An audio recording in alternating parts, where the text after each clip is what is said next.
Let's go. Para vocês que acham que ganhar corrida é só pôr o pé no fundo e sair dali a chiar, não é bem assim. Para isso nós precisamos controlar a aderência e é isso que vamos falar hoje. Launch Control. Roda a vinheta.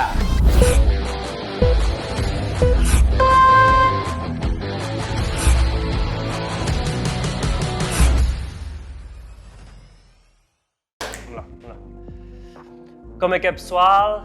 Antes de qualquer coisa, agradecer a vocês que têm interagido, comentado aqui no canal. Deixem sempre o vosso like, ativem o sininho e não se esqueçam de subscrever. Isso. Vamos! Mas agora, Eike, por que é importante controlar isso da aderência e qual é esse way de launch control? Launch Control, basicamente, é uma estratégia que os fabricantes utilizam para controlar a saída. É como falamos há bocado, não tem nenhum interesse ficar ali a patinar e tal, gastar pneu. Isso não te torna mais rápido no arranque, ok? Isso. Então, os fabricantes controlam algumas estratégias para controlar esse arranque, utilizando módulos da ABS, controlando borboleta em alguns casos, pontos de ignição e ali algumas outras formas ou estratégias de fazer isso. Nos carros mais modernos, por exemplo, Amos, tu podes fazer a programação da caixa de velocidades para alterar pontos de troca, alterar momentos em que o two-step, vamos falar mais um bocadinho sobre o que é, aciona ou não aciona. Mas, Amos, fala-nos um bocadinho de qual é que é o objetivo e porquê? E aquelas coisas chatas de história. Não, a história nunca é chata. Não, a história é chata. Como todos os sistemas automotivos, primariamente foram desenvolvidos com foco em competição. Então, a ideia era melhorar a largada para melhorar seus tempos em competições e, como tal, eu já vos disse, década de 80 foi uma década muito boa para dispositivos eletrónicos e sistemas automotivos. Estavam cansados de cavalos. Exatamente! Queriam também passar mais cavalos para a estrada. Então, como tal, no mundo automotivo e competitivo, Fórmula 1, Rally, falando exatamente do grupo B, quando a Audi chegou lá com o sistema 4, que começou a revolucionar os tempos, surgiu a necessidade de procurar ao máximo tirar vantagem disso. E um dos sistemas foi feito foi exatamente do Launch Control. É por isso que tu vias, acho que em vários vídeos do grupo B, por aqui algures, Audi logo disparava de largada, enquanto aquele fogo no escape. Exatamente. Enquanto os carros normais ficavam ali a chiar um bocadinho, depois é que partiam. Então, foi o mesmo em Fórmula 1, ao final da década de 80, quando introduziu-se também o sistema de próprio Traction Control. A ideia era de garantir que toda a força que aquelas máquinas incríveis faziam passavam para a estrada e eram aproveitadas ao máximo. Então, Launch Control surgiu daí e com a evolução, nos tempos modernos, chegamos ao ponto em que estamos hoje. Mas agora, Eike, quais são os objetivos exatos e quais são os tipos que nós temos? Basicamente, vamos tentar partir isto aqui do mais básico ao mais avançado. Exato. Okay? Dos tempos atuais. O mais básico é aquele launch control que tu controlas com o teu pé. Sou eu, que não funciona, aquele não funciona. A desvantagem de ser o próprio piloto a fazer alguma coisa é que ele não consegue fazer a mesma coisa, exatamente a mesma coisa em todos os arranques. É verdade. As condições variam e etc. E a capacidade de reação de um ser humano não é tão rápida como a capacidade de reação de um componente eletrônico. Exato. Então, isso não funcionava, ok? Ali, embreagem, carregar na embreagem, acertando a rotação certa para o cara arrancar. Não acontecia muito bem. E depois disso também nos carros automáticos, já é aquele truque ali do brake torque, carregar o travão e no acelerador ao mesmo tempo, que é para o carro começar a gerar torque e depois larga-se o travão e acelera. Mas isso não é um launch control. Isso é uma forma que se tentava resolver na altura, quando se descobriu que não é só acelerar e não é preciso ter a potência a passar para o chão. Exato. Okay? E depois daí já começam outros sistemas já orientados à eletrónica, que são literalmente os launch control, que muitos deles utilizam o sistema da ABS e de sensores de velocidade para funcionar. Okay? Vamos falar aqui maioritariamente do sistema two-step. Exato. Okay?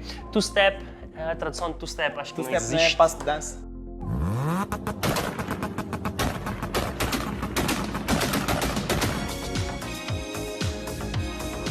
Também, mas não é esse two-step. Esse é o two-step, basicamente two-step limiter, ok? Que é um limitador de duas fases, digamos. E como o nome sugere, os carros têm um limitador de rotações normal, ali o red line.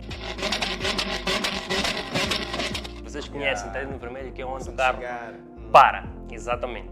Mas existia depois um segundo nível, que era mais baixo normalmente, okay? Que era depois o sistema controlava com os sensores da ABS, controla até hoje, com os sensores da ABS e etc.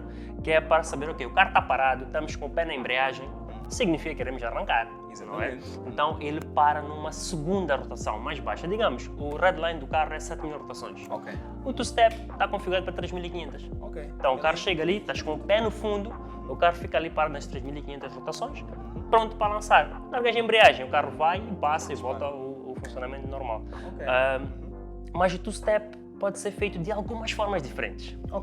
Fala-me dessas. Vamos lá falar de um primeiro two-step, que é um soft two-step, em que a rotação chega ali e para. É como se literalmente o comedor fechasse a borboleta o suficiente para passar ar para nas 3.000 rotações. Então você fica ali... Fica ali de boa. E depois tem aquele two-step, que é o two-step que a gente gosta de ver, que a gente fica ali, fogos, pá, por todo lado. E qual é a maior vantagem de um ou outro? Qual é? O two-step, este segundo two-step que a gente vê fogo, explosões, etc. no arranque, normalmente funciona com pontos de ignição. Ele retarda pontos de ignição. Lembram-se do Popus Bang que falamos aqui? Alguns vejam esse vídeo. O anti-lag e o two-step andam assim. Em conjunto. Andam assim, são grandes amigos. Só que o anti-lag, como a gente já falou, funciona em desaceleração. O two-step funciona em arranques, E faz praticamente a mesma coisa. Retarda o ponto de ignição para ajudar o carro, além de arrancar numa rotação mais baixa, arranca com boost. Ele gera pressão no turbo, por causa das descargas, ele arranca já com potência. Os carros têm um turbo grande, têm um lag maior, que é lag de turbocharger, está neste vídeo. Isso é bastante útil. Então, isso é uma das formas. Essa é a primeira parte. E a segunda parte também é o quê? É o próprio controle da aderência dos próprios pneus, que é com a ABS. Exatamente. Existem sistemas... Controle de torque. Controle de torque e controle de derrapagem, que os sensores da ABS já fazem internamente nos carros. E eles já conseguem, no momento de largada, mandar a potência certa para a roda certa. É bastante interessante em termos de eletrónica o que se consegue fazer. Quer dizer, aquilo que está praticamente a travar e a largar as rodas no quando perde a aderência. Exatamente. Mas é engraçado que esse fator depois é um bocadinho, debate-se muito, porque quando você tem muita potência, os sensores da ABS já não conseguem fazer tão bem esse trabalho.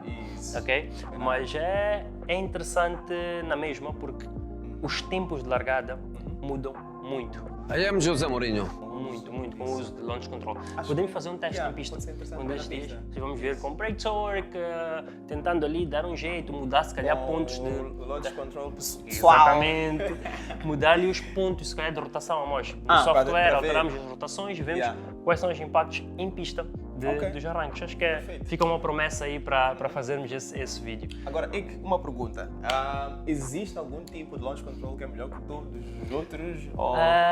Depende da aplicação, E depois não só depende de cada veículo, potência que o carro tem, se é four-wheel drive, se tem tração atrás, tem tração à frente. Há aí muitos fatores que entram na equação, então é muito de acordo com a aplicação. A maior parte dos carros turbo tem um tipo de launch control que gera boost. Engraçado, mas tem um outro tipo que chamam de three-step. Three-step. Que na verdade é... Mais passos. Que na verdade é no lift shift. Isso é conhecido como three-step em alguns fóruns, né? Que basicamente é no momento em que a gente arranca, tem o two-step a funcionar, tudo certo. Mas depois, no carro, vou falar de um carro manual, Atenção, durante a corrida, a gente não tem que tirar o pé do acelerador. O pé continua fundo no acelerador, a gente só troca a embreagem, troca a mudança, troca a mudança, troca a mudança. A ideia disso é ser mais rápido nas trocas, há menos passos que o piloto tem que fazer.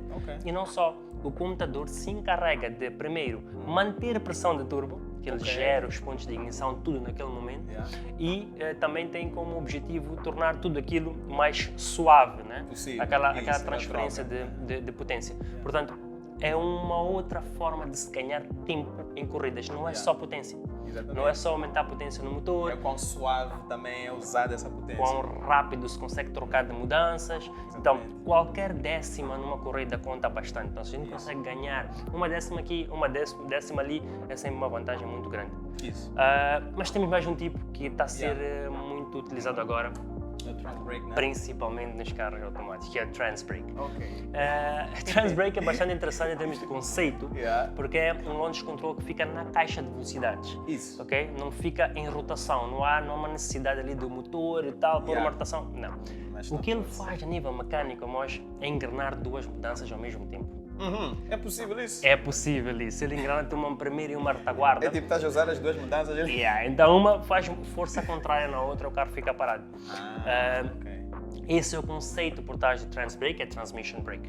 Okay? E é interessante que em alguns carros é tão útil como o trans brake fica na alavanca de mudança. Isso é um botão que pode-se pôr em qualquer sítio, né? As pessoas carregam e facilita muito em termos de tempo de reação Yeah. do próprio piloto. O que acontece? Ele só tem que tirar a mão de cima da mudança e o carro está a arrancar. Dispara. O que pode parecer muito pequeno, mas num ambiente extremamente competitivo, qualquer décima conta. Yeah. Então, aquele movimento ali é bem mais rápido. É bem mais rápido do que o outro movimento, estar ali com os pés, etc. É muito mais rápido tirar a mão de cima da mudança do que tirar o pé de travão. Agora, outra coisa. Este tipo de trans brake é tipo para carros com mais potência ainda do que o normal. Têm certo? sido utilizados para carros com muita potência, mas é maioritariamente nas caixas mais recentes. O Dodge Demon tem o trans brake e muitas caixas ZF, da BMW, etc., já há módulos, já há formas de incorporar o trans brake nessas caixas de velocidades. Isso vem também revolucionar as caixas de conversor de torque, que Imagino. sempre perderam para as caixas de DCT, né? Dual clutch, Yeah. tipo DSG, etc., em tempos e tudo isso, mas o trans brake já pode se aplicar em caixas de conversão de torque e as caixas de conversão de torque estão cada vez mais famosas ou mais populares no mundo automotivo.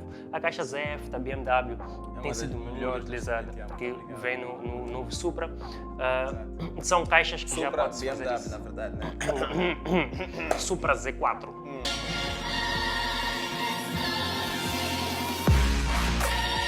Isso mesmo. Exatamente. Vamos deixar pessoas chateadas nesse Yeah. vídeo. Mas esses são maioritariamente os tipos de caixa de velocidades e launch control. Exatamente. Então, como descreveste, em suma, não há um tipo melhor, tudo depende da aplicação, tanto de layout, transmissão de potência, bem como o range de força, né? Exatamente, não só às vezes preferência também. Quem gosta de uma caixa manual, por exemplo, Isso. é difícil ficarmos muito rápidos com caixas manuais, mas há formas de recuperar tempo e melhorar os tempos das caixas manuais nas trocas e etc. Ok, perfeito. Bom, eu acho que por hoje ficamos por aqui. É isso. Desde já, digam o que é que acham disso, se tiverem Se curiosidades. conheces, Se exatamente. conhecem algum tipo, deixem de ver outros tipos e nós nos vemos num vídeo futuro. Fiquem ligados. Mas, Jake, por que é importante controlar a aderência e qual é o Mas sway de launch não control? vamos falar nada antes desse vídeo. Não agradecer. Pá. De repente, pá. Se calhar não precisa, né, Director? Temos o que é melhor? Começar logo. A coisa é sempre agradecer. Yeah. É sempre bom, né? É sempre bom. Não é? Yeah. E existem aqui alguns tipos. Exatamente. Mas espera aí, acho que isto não está a Não, ficar temos que ir fluido. para a história. Yeah, Temos que ir para a história. Temos que mandar para a história.